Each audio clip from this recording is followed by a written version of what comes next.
লড়াইয়ে একা নয় ইরান। হরমুজ প্রণালী আর ওমান সাগরের জলে এখন একসাথে যুদ্ধ প্রস্তুতি নিচ্ছে তিনটি পরাশক্তি, ইরান, রাশিয়া এবং চীন। মেরিটাইম সিকিউরিটি বেল্ট 2026 এই কোড নামে চলছে ইতিহাসের সবচেয়ে বড় যৌথ সামরিক অভিযান। রাশিয়ান নেভাল স্পেশাল ফোর্স, ইরানের আইআরজিসি আর চীনের ডেস্ট্রয়ার ফ্লিট সবাই এখন এক কাতারে দাঁড়িয়ে আমেরিকাকে সরাসরি হুঁশিয়ারি দিচ্ছে, ডোন্ট ডু ইট, নইলে পারমাণবিক যুদ্ধ। আমেরিকার সাবেক সেনা কর্মকর্তা স্ট্যানিস্ল্যাভ কার্পিভিনিক নিজেই আরটিতে রিক সেনচেজকে বলেছেন, ইরান যদি পড়ে যায় রাশিয়া চীনের অস্তিত্বই শেষ, তাই তারা কখনোই ইরান পড়তে দেবে না। এটা আমেরিকার জন্য সরাসরি হুমকি। তিনি ট্রাম্পকে পরামর্শ দিয়েছেন, go home and end the idiocy, ঘরে ফিরে যাও এবং এ পাগলামি শেষ করো। হরমুজ প্রণালী, যার মধ্য দিয়ে বিশ্বের 30% তেল পরিবহন হয়, সেখানে এখন 3 পরাশক্তির সামরিক নিয়ন্ত্রণ। আমেরিকার এয়ারক্রাফট ক্যারিয়ার এখন কোণঠাসা, পেন্টাগনের কপালে চিন্তার ভাঁজ, ট্রাম্পের রাতের ঘুম হারাম। কিন্তু কেন আমেরিকার সাবেক সেনা কর্মকর্তা নিজেই বলছেন এটা আমেরিকার জন্য মরণফাঁদ? কোন কারণে রাশিয়া, চীন ইরানকে পড়তে দিতে রাজি নয়? এমনকি পারমাণবিক যুদ্ধের ঝুঁকি নিয়েও কি হচ্ছে হরমুজ প্রণালীতে, যে 3টি পরাশক্তি একসাথে সামরিক অবস্থান নিয়েছে? এটা কি তৃতীয় বিশ্বযুদ্ধের শুরু? কোন অস্ত্র মোতায়েন করেছে আইআরজিসি আর রাশিয়ান নেভাল স্পেটসনাজ, যার ভয়ে আমেরিকার এয়ারক্রাফট ক্যারিয়ার কাছে আসতে পারছে না? আর সবচেয়ে বড় প্রশ্ন, ট্রাম্প কি সত্যি ঘরে ফিরে যাবে, নাকি তার একটা ভুল সিদ্ধান্তই পুরো আমেরিকাকে ধ্বংসের দিকে ঠেলে দেবে? এই সব প্রশ্নের উত্তর পেতে ভিডিওটিতে একটি লাইক দিন আর পুরোটাই দেখুন। চলুন শুরু করা যাক। হরমুজ প্রণালী, ওমান সাগর আর উত্তর ভারত মহাসাগর, এই 3টি জলসীমা জুড়ে এখন চলছে ইতিহাসের সবচেয়ে বড় যৌথ সামরিক প্রস্তুতি। কারা আছে এই অভিযানে? ইরান থেকে মাঠে নেমেছে ইরানের নেভি এবং আইআরজিসি নেভি। তাদের সাথে রয়েছে ক্ষেপণাস্ত্র বোট, ঘাতক সাবমেরিন আর স্পেশাল ফোর্স, যারা আমেরিকান এয়ারক্রাফট ক্যারিয়ার ডুবিয়ে দেওয়ার জন্য প্রতি মুহূর্তে প্রস্তুত। রাশিয়া থেকে মোতায়েন হয়েছে রাশিয়ার নেভাল স্পেশাল ফোর্স, যাদের বলা হয় স্পেটসনাজ। আমেরিকার সিলের চেয়েও ভয়ঙ্কর এই কমান্ডোরা। তারা বিমান থেকে সমুদ্রে ঝাঁপিয়ে পড়ে শত্রুর জাহাজ দখল করতে পারে মিনিটের মধ্যে। আর চীন থেকে হরমুজের দিকে ধেয়ে আসছে চীনের 48তম এসকর্ট টাস্ক ফোর্স, যার মধ্যে রয়েছে ডেস্ট্রয়ার প্ল্যান্ট ট্যাংসন, প্ল্যান্ট ডাকিং এবং প্ল্যান্ট তিহাউ এবং প্ল্যান্ট তাইহু। এই যুদ্ধজাহাজগুলো এখন গালফ অফ এডেন থেকে হরমুজের দিকে এগিয়ে আসছে। যদিও চীন আনুষ্ঠানিকভাবে কিছু বলেনি, কিন্তু স্যাটেলাইটের ছবি প্রমাণ করছে তারা আসছে। কি হলো এ সামরিক অপারেশনে? প্রথমে বিমান থেকে সমুদ্রে সরাসরি আক্রমণ। রাশিয়ান স্পেটসনাজ আর ইরানের আইআরজিসি কমান্ডো হেলিকপ্টার থেকে দ্রুতগামী বোটে নেমে এসে একটি জাহাজ ঘিরে ফেলল। দ্বিতীয়ত, জাহাজ দখল অপারেশন। তারা শত্রুপক্ষের জাহাজ দখল করে নিল এবং সম্পূর্ণ নিয়ন্ত্রণে আনল। পুরো অপারেশন সফল। তৃতীয়ত, জাহাজ মুক্তি অভিযান। একটি বড় জাহাজকে শত্রুরা দখল করে রেখেছে। এই পরিস্থিতিতে 3 দেশের স্পেশাল ফোর্স একসাথে অভিযান চালিয়ে জাহাজ মুক্ত করল। কিন্তু এটা কোনো সাধারণ সামরিক কার্যক্রম নয়, এটা আসলে আমেরিকার এয়ারক্রাফট ক্যারিয়ার ডুবিয়ে দেওয়ার ফুল ড্রেস রিহার্সাল। কারণ ইরানের ক্ষেপণাস্ত্র বোট, রাশিয়ার সাবমেরিন আর চীনের ডেস্ট্রয়ার, এই 3টি একসাথে কাজ করলে পৃথিবীর সবচেয়ে শক্তিশালী নৌবহরকেও ডুবিয়ে দেওয়া সম্ভব। আর এই বার্তাটাই তারা আমেরিকাকে পাঠাচ্ছে, হরমুজে এসো না, এলে ফিরে যেতে পারবে না। এই সামরিক প্রস্তুতি নিয়ে যখন পুরো বিশ্ব কথা বলছে, তখন একজন আমেরিকান সাবেক সেনা কর্মকর্তা এমন কিছু কথা বলেছেন যা শুনে পেন্টাগনের মাথায় আকাশ ভেঙে পড়ল। কে এই স্ট্যানিস্লাভ কার্পিভিনিক? তিনি একজন সাবেক মার্কিন আর্মি অফিসার, দীর্ঘদিন মধ্যপ্রাচ্য এবং ইউরোপে কাজ করেছেন। এখন তিনি একজন স্বাধীন কৌশলগত বিশ্লেষক। তিনি কি বললেন আরটিতে রিক সেনচেজকে? তিনি সরাসরি বললেন, Iran is an existential crisis for Russia and China. তার মানে ইরান যদি পড়ে যায়, রাশিয়া চীনের অস্তিত্বই শেষ। তিনি ব্যাখ্যা করলেন, রাশিয়ার জন্য ইরান মানে কি? ইরান হল রাশিয়ার ককেশাস এবং মধ্য এশিয়ার দরজা। Armenia, Azerbaijan, Georgia, Kazakhstan, Turkmenistan, Uzbekistan, এই পুরো অঞ্চলে রাশিয়ার প্রভাব ইরানের মাধ্যমে।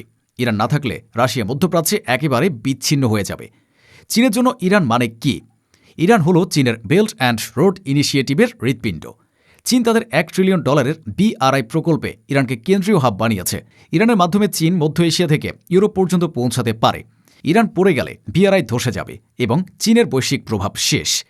তিনি আরও বলেন, they will never let Iran fall. তারা কখনোই ইরানকে পড়তে দেবে না, যে কোনো মূল্যে, এমনকি আমেরিকার সাথে পারমাণবিক যুদ্ধের ঝুঁকি নিয়েও। এরপর তিনি আমেরিকাকে সরাসরি হুঁশিয়ারি দিলেন, this is a direct threat to the US, don't do it. এবং ট্রাম্পের প্রতি তার পরামর্শ ছিল, the smartest thing Trump could do this, go home and end the idiocy. অর্থাৎ ট্রাম্প যদি বুদ্ধিমান হন, তাহলে তিনি মধ্যপ্রাচ্য ছেড়ে ঘরে ফিরে যাবেন এবং এই পাগলামি শেষ করবেন। কেন এটা এত গুরুত্বপূর্ণ? কারণ এটা আমেরিকার নিজের সেনা কর্মকর্তাদের কথা। তিনি জানেন পেন্টাগনের ভেতরে কি চলছে, তিনি জানেন আমেরিকার সামরিক সীমাবদ্ধতা কতটা, এবং তিনি নিজে স্বীকার করেছেন আমেরিকা হারবে। এটা প্রমাণ করে পেন্টাগনের ভেতরেও এখন ভয় ঢুকে গেছে। এবার একটু গভীরে যাওয়া যাক। কেন ইরান রাশিয়া চীনের জন্য এতটা গুরুত্বপূর্ণ? রাশিয়ার দৃষ্টিকোণ থেকে দেখলে ইরান হল রাশিয়ার মধ্যপ্রাচ্যের একমাত্র শক্তিশালী মিত্র। সিরিয়া যুদ্ধে রাশিয়া জিতেছে কারণ ইরান তাদের সাথে ছিল। লেবাননে হিজবুল্লাহ শক্তিশালী কারণ ইরান তাদের সমর্থন করে।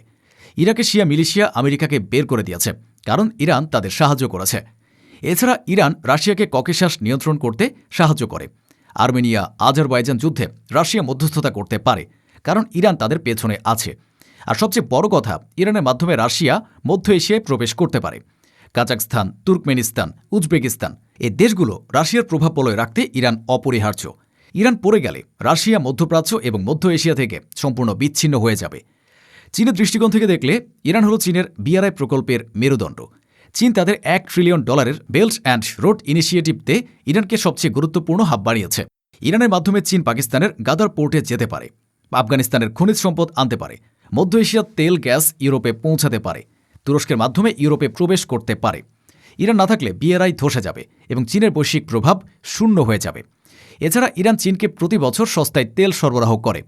আমেরিকার নিষেধাজ্ঞা উপেক্ষা করে চীন ইরান থেকে লাখ লাখ ব্যারেল তেল কিনছে, যা তাদের অর্থনীতির জ্বালানি। উপসংহারে বলা যায়, ইরান হল রাশিয়া চীনের কৌশলগত হৃৎপিণ্ড। তারা যে কোনো মূল্যে ইরানকে বাঁচাবে, এমনকি আমেরিকার সাথে পারমাণবিক যুদ্ধের ঝুঁকি নিয়েও। এবার আসা যাক সবচেয়ে রোমাঞ্চকর অংশে। এই সামরিক অপারেশনে ঠিক কোন কোন অস্ত্র মোতায়েন করা হয়েছে, যার ভয়ে আমেরিকার এয়ারক্রাফট ক্যারিয়ার কাছে আসতে পারছে না? ইরানের অস্ত্রভাণ্ডার থেকে শুরু করা যাক। প্রথমত ফাতেহ 110 এবং কাদের ক্রুজ মিসাইল। এগুলো আমেরিকান এয়ারক্রাফট ক্যারিয়ার কিলার। এই মিসাইলগুলো ছোট বোট থেকে ছোড়া যায়, রাডারে ধরা পড়ে না এবং সরাসরি জাহাজের হৃৎপিণ্ডে আঘাত হানে। দ্বিতীয়ত গাধির ক্লাস সাবমেরিন। এগুলো ছোট, শব্দহীন এবং মারাত্মক। আমেরিকান সোনারেও ধরা পড়ে না। পারস্য উপসাগরের সরু জলপথে এগুলো ভয়ঙ্কর কার্যকর। তৃতীয়ত স্পিডবোট সোয়ার্ম ট্যাকটিক। ইরানের কাছে রয়েছে শত শত ছোট দ্রুতগামী বোট। এগুলো একসাথে ঝাঁকে ঝাঁকে এসে এয়ারক্রাফট ক্যারিয়ার ঘিরে ফেলে। আমেরিকার কাছে এত ছোট টার্গেট মারার মতো যথেষ্ট ক্ষেপণাস্ত্র নেই। রাশিয়ার অস্ত্রভাণ্ডার থেকে দেখা যাক। প্রথমত নেভাল স্পেটসনাজ, বিশ্বের সবচেয়ে ভয়ঙ্কর কমান্ডো। তারা হেলিকপ্টার থেকে সমুদ্রে ঝাঁপিয়ে পড়ে, বোটে উঠে শত্রু জাহাজে প্রবেশ করে এবং মিনিটের মধ্যে দখল করে নেয়। দ্বিতীয়ত ক্যালিবার ক্রুজ মিসাইল, সাবমেরিন থেকে ছোড়া যায়। 2500 কিলোমিটার পাল্লা। সিরিয়ায় আইএসআইএসের ঘাঁটিতে এই মিসাইল ব্যবহার করে রাশিয়া বিশ্বকে দেখিয়ে দিয়েছে তাদের শক্তি। তৃতীয়ত ইলেকট্রনিক ওয়ারফেয়ার, রাশিয়ার সবচেয়ে ভয়ঙ্কর অস্ত্র। তারা শত্রুর রাডার, কমিউনিকেশন, জিপিএস সব জ্যাম করে দিতে পারে। আমেরিকার বিমান, জাহাজ তখন অন্ধ হয়ে যায়। চীনের অস্ত্রভাণ্ডার থেকে দেখা যাক। প্রথমত টাইপ 052D ডেস্ট্রয়ার, এশিয়ার সবচেয়ে শক্তিশালী যুদ্ধ জাহাজ। এতে রয়েছে 64টি ভার্টিক্যাল লঞ্চ সাইলো, যেখান থেকে cruise missile, antiship missile, air defence missile সব ছোড়া যায়। দ্বিতীয়ত YG-18 অ্যান্টিশিপ মিসাইল। এটি ক্যারিয়ার কিলার, মার্চ 3 গতিতে উড়ে যায়, মানে শব্দের চেয়ে 3 গুণ দ্রুত। আমেরিকার কোনো প্রতিরক্ষা ব্যবস্থা এটাকে আটকাতে পারে না। তৃতীয়ত আন্ডার ওয়াটার ড্রোন, নিঃশব্দে সমুদ্রের তলায় মাইন পেতে রাখে। আমেরিকান জাহাজ যখন এগিয়ে আসে, বুম, সমুদ্রের তলায় বিস্ফোরণ। এবার আসুন দেখি কেন আমেরিকার এয়ারক্রাফট ক্যারিয়ার এখন হরমুজ প্রণালীতে প্রবেশ করার সাহস পাচ্ছে না। হরমুজ প্রণালী হল বিশ্বের সবচেয়ে সরু এবং বিপজ্জনক জলপথ। এর প্রস্থ মাত্র 21 মাইল বা 34 কিলোমিটার। ইরান এই প্রণালীর উভয় পাশ নিয়ন্ত্রণ করে। এক পাশে ইরানের মূল ভূখণ্ড, অন্য পাশে কেশম দ্বীপ, যেখানে ইরানের সামরিক ঘাঁটি। এই সরু জলপথে একটা এয়ারক্রাফট ক্যারিয়ার মানে একটা বিশাল টার্গেট। ইরানের ক্ষেপণাস্ত্র, সাবমেরিন, স্পিডবোট সব একসাথে এসে ক্যারিয়ারকে ঘিরে ফেলতে পারে। আমেরিকার দুরবস্থা দেখুন। 2024 সালে ইয়েমেনের হুতি বিদ্রোহীদের ভয়ে আমেরিকা তাদের এশিয়ার ক্যারিয়ার স্ট্রাইক গ্রুপ লোহিত সাগর থেকে প্রত্যাহার করে নিয়েছিল। হুতিরা, যারা ইরানের সমর্থন পুষ্ট একটি ছোট্ট গোষ্ঠী, তারাই আমেরিকান ক্যারিয়ারকে পিছু উঠতে বাধ্য করেছিল। এখন কল্পনা করুন, ইরান নিজে যদি আক্রমণ করে আর তার সাথে যদি রাশিয়া, চীনও থাকে। পেন্টাগন জানে ক্যারিয়ার ডুবে গেলে আমেরিকার সামরিক মর্যাদা চিরতরে শেষ, তাই তারা এখন হরমুজে ঢুকতে ভয় পাচ্ছে। এখন ট্রাম্পের সামনে 3টি পথ আছে। প্রথম পথ, যুদ্ধ করো, ইরানের বিরুদ্ধে সরাসরি হামলা চালাও। কিন্তু তাহলে রাশিয়া, চীন যুদ্ধে নামবে এবং তা হবে পারমাণবিক যুদ্ধ। আর পারমাণবিক যুদ্ধে কেউ জেতে না, সবাই মরে। দ্বিতীয় পথ, পিছু হটো, মধ্যপ্রাচ্য ছেড়ে চলে যাও। কিন্তু তাহলে লজ্জা, ইসরায়েল একা হয়ে যাবে আর মধ্যপ্রাচ্যে আমেরিকার প্রভাব শূন্য হয়ে যাবে। তৃতীয় পথ, আলোচনা করো। ইরানের সাথে শান্তিপূর্ণভাবে কথা বলো, কিন্তু তাহলে ইরানের শর্ত মানতে হবে এবং নেতানিয়াহুর সাথে বিশ্বাসঘাতকতা করতে হবে। স্ট্যানিস্লাভ কারপিভিনিকের পরামর্শ হল, সবচেয়ে বুদ্ধিমানের কাজ গো হোম ইন দিস ইডিওসিটি। ঘরে ফিরে যাও, এই পাগলামি শেষ করো, কারণ এখানে থাকলে হয় হারবে নয়তো মরবে। তো ভাই, এটাই এখন বাস্তবতা। ইরান এখন একা নয়, তার পেছনে রয়েছে রাশিয়া, চীনের পারমাণবিক ছাতা। আমেরিকার এয়ারক্রাফট ক্যারিয়ার এখন হরমুজে প্রবেশ করার সাহস পাচ্ছে না। ট্রাম্প এখন দিশেহারা, যুদ্ধ করলে হারবে, পিছু হটলে হারবে। ইসরায়েল এখন সম্পূর্ণ একা, আমেরিকা তাদের বাঁচাতে পারবে না। আর সবচেয়ে বড় কথা, মুসলিম উম্মার জন্য এটা একটা ঐতিহাসিক মুহূর্ত।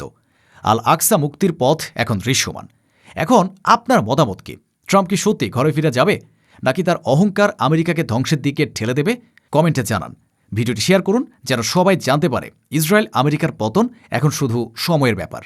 ইনশাআল্লাহ আল আকসা মুক্ত হবে, ইনশাআল্লাহ ফিলিস্তিন স্বাধীন হবে। আসসালামু আলাইকুম।